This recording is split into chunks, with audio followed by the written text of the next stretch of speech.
प्यारे बच्चों, कैसे हैं आप सब? आशा करती हूँ आप सब अच्छे होंगे, स्वस्थ होंगे। स्वागत है आपका इस कक्षा में। आइए आज हम पढ़ते हैं हिंदी व्याकरण का पाठ 19, निबंध लेख। निबंध का अर्थ है किसी विषय पर क्रमबद्ध और व्यवस्थित रूप से लिखना। निबंध के वाक्य छोटे और सरल होनी चाहिए।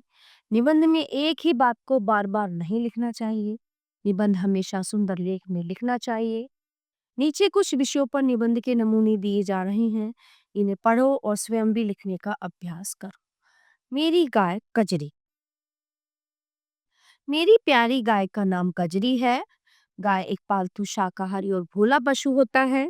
इसके 2 सींग, 2 आंखें, 2 लंबे कान और 4 टांगे होती हैं। इसकी एक लंबी पूंछ भी होती है जिससे मक्खी मच्छर भगाती है।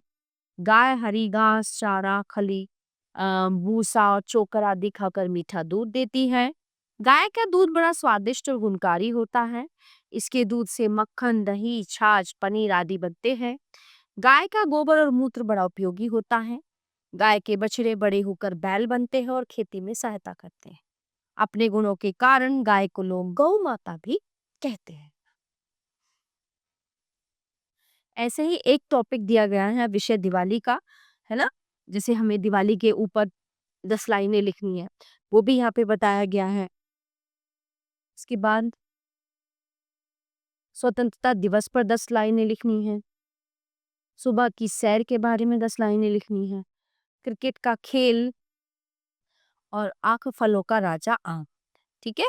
तो कोई भी विषय जो है आपको दिया जा सकता है, तो आपके लिए ये एक उदाहरण के तौर पे है ना। देखिए मैं इसको पढ़ा देती हूँ आपको, क्या है इसमें। फलों का राजा आम। आम इतना स्वादिष्ट फल है कि इसे फलों का राजा कहा जाता है। आम मुख्यतः गर्मियों का फल है। अन्य फलों की तरह 12 महीने नहीं मिलता है। आम के फल में 3 भाग होते हैं, छिलका, गूदा और गुठली।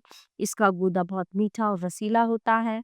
आम की सैकड़ों किस्में हैं, दशहरी, लंगड़ा, चौसा, अल्फांसो, सफेदा आदि। आम की अलग अलग किस्मों का आकार, रंग और स्वाद अलग अलग होता है। कच्चे आम से अमचूर, अचार, चटनी आदि भी बनाए जाते हैं। आम से मैंगो शेक, शरबत और आम पन्ना भी बनाते हैं। शायद ही कोई व्यक्ति हो जिसे आम खाना पसंद ना हो। तो ये था हमारा निबंध लेखन। निबंध का अर्थ है किसी विषय पर क्रमबद्ध, क्रमबद्ध मतलब तरीके से तथा व्यवस्थित रूप से लिखना। निबंध के वाक्य छोटे तथा सरल होने चाहिए। प्यारे बच्चों, ये पाठ यहीं पे समाप्त होता है। आशा करती हूँ आपको अच्छे से समझ आया होगा।